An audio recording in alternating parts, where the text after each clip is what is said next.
Now let us see how we can complete a landscape which will include trees, weeds, grasses, shrubs, wildflowers, a rock or two, a small hut or a house, and some distant mountains. Now all of us are well versed with this much of a landscape. Now let us see how we can develop this further. Now in this landscape I would like to add a distant range of mountains. Remember, whatever recedes into distance is always viewed very hazy and unclear, and so I choose a very light color like mauve to depict the distant range of mountains. I take mauve and white on the palette and I paint. With one stroke I come to know that some more white is to be added so as to balance, and I show the mountain range rather flattened. Remember, the tallest of mountain will look flattened when they are at a long distance. So don't try to show mountains very tall. A distant mountain range is always flattened.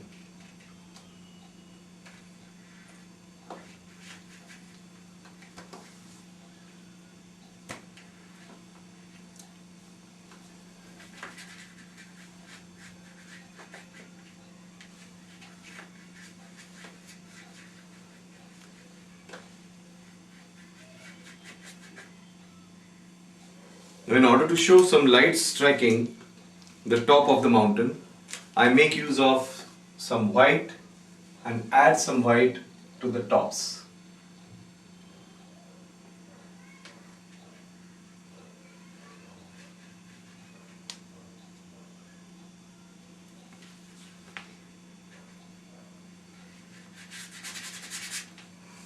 To gain some light in the picture, I add some white along with some amount of lemon yellow,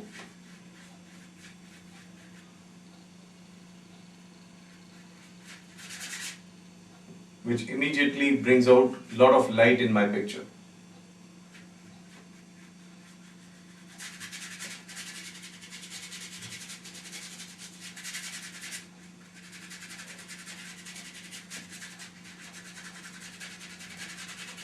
The brush is rubbed erratically to show a distant hazy feel of the foliage masses.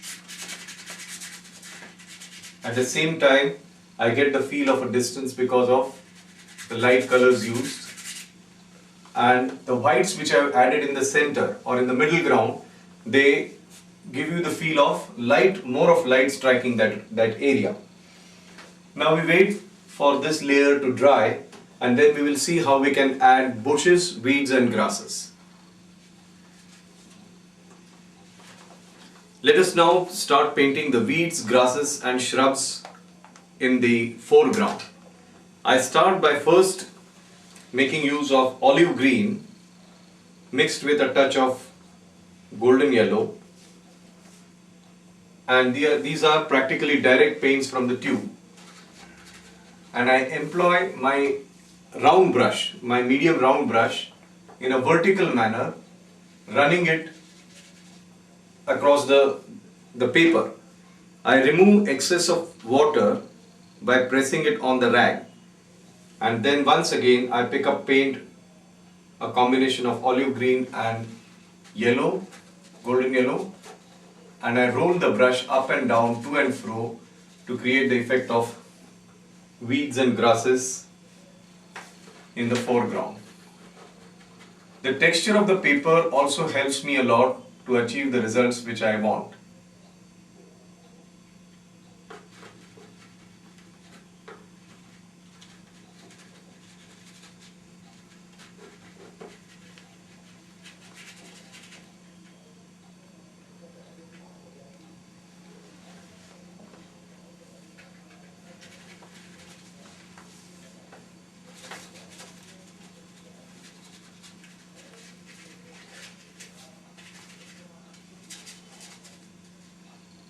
I show a similar kind of a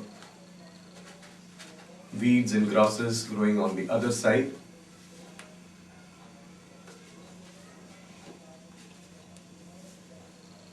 And in between, I paint a path going inwards.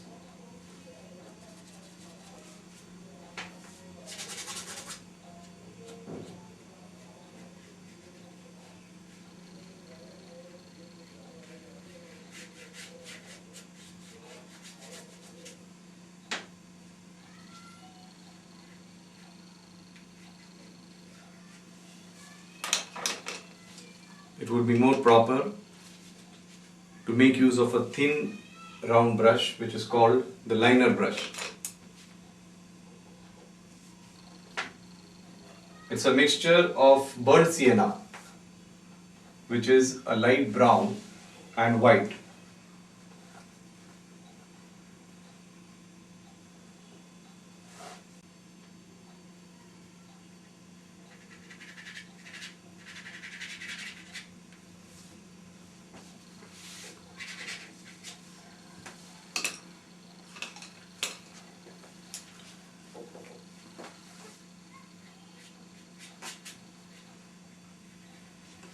The roads in the countryside are never very polished.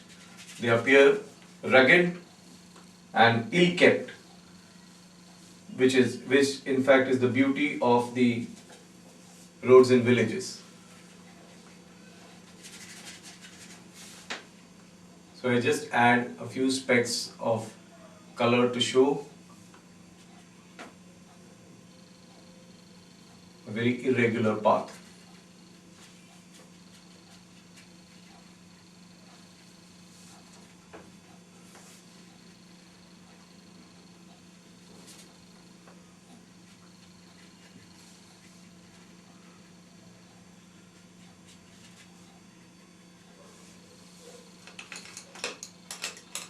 Alongside the path, there could be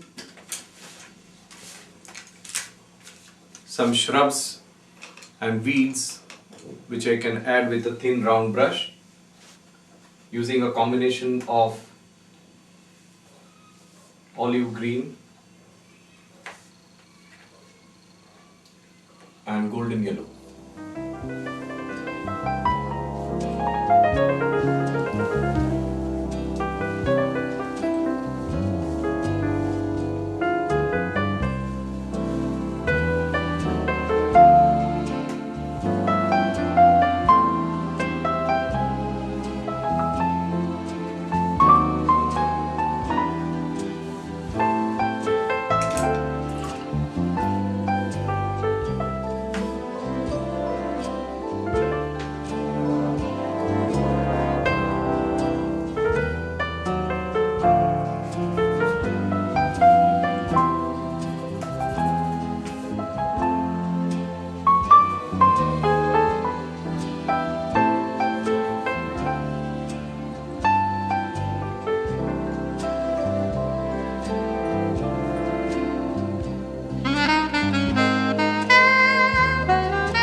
The more use of burnt sienna in close proximity leads us to believe that the area which is closer to us, or known as the foreground, is more in shadow as compared to the middle ground, which has a lot of light.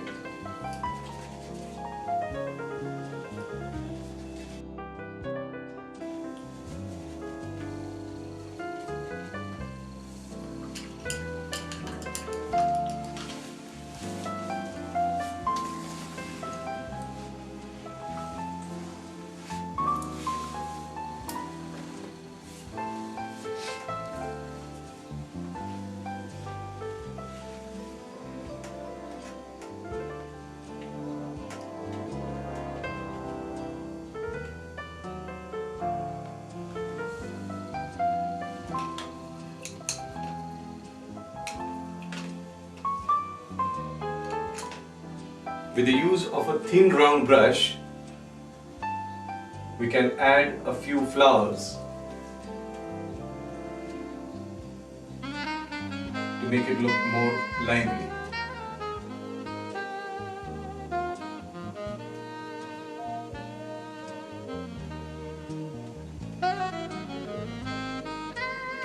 Generally, these flowers will be only specks of white color. Only a few of them which are in the foreground may be shown with some detail.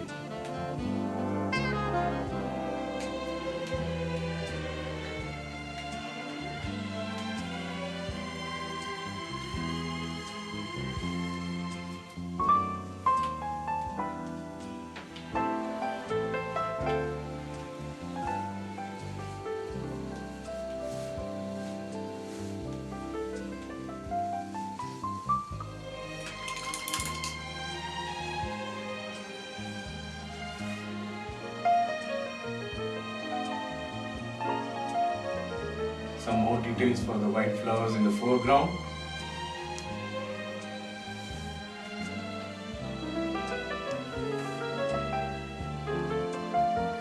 There could be some other colored flowers coexisting.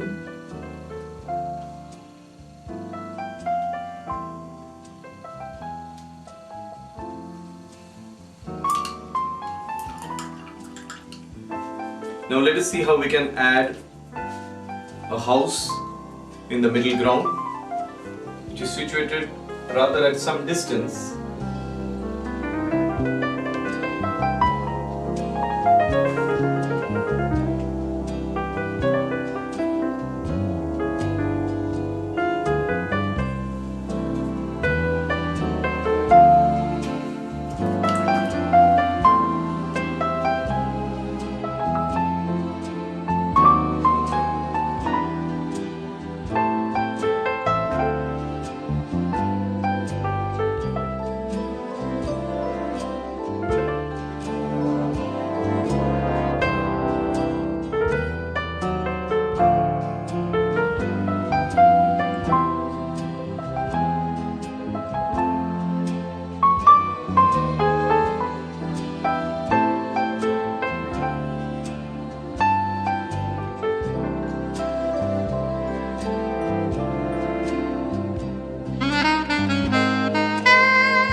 Now let us see how we can paint the tree in close proximity. The colors that we will use will be brown, that is burnt sienna, along with some touch of blue so that it gives you a dark trunk and branches. I hold the brush away from me, press and drag it upwards. Once more, press and drag it upwards.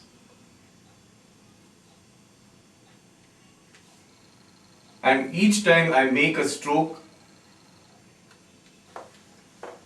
the branch narrows down.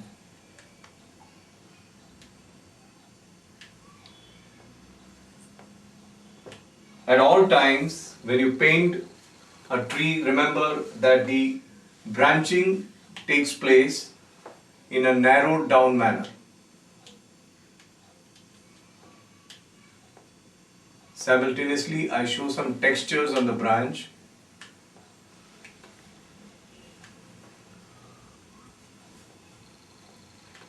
And make use of colors like burnt sienna, mauve, and a very dark blue called phthalo blue.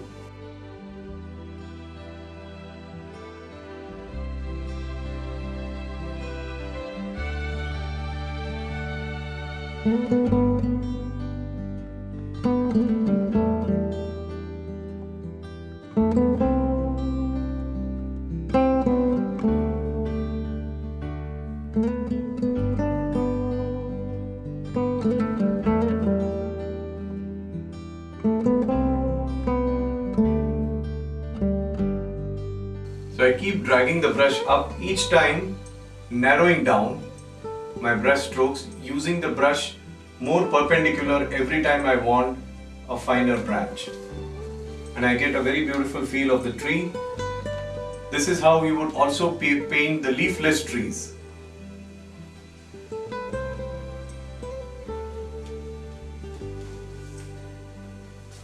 You may show a similar leafless tree at a distance.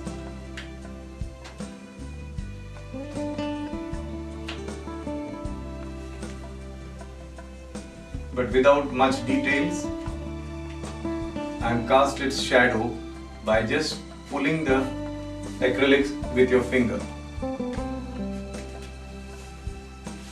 Now coming to the foliage, I make use of a medium round brush and take some blues, browns and olive greens, and like a fiddle or a bow of violin, I take direct paint and rub the brush to and fro in this manner.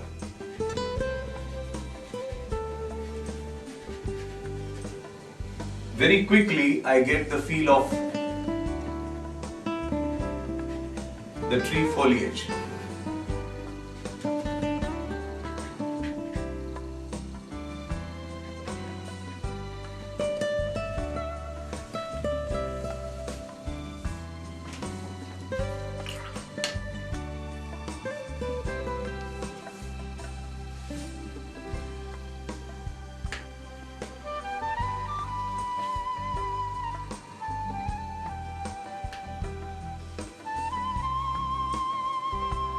At times there will be outgrowths which are not complete, and that makes the tree look very lively and natural.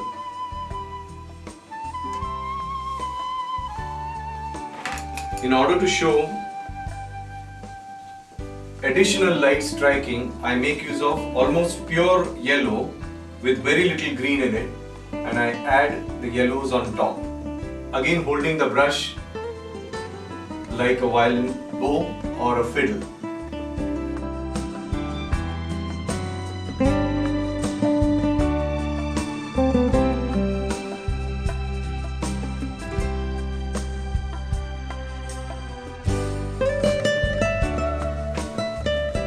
And that makes for the complete landscape. I'm sure after seeing the demonstration on painting landscapes with acrylics, you would soon grab your brushes and paints and sit to paint like me, enjoying every moment of painting landscapes together. Thanks a lot.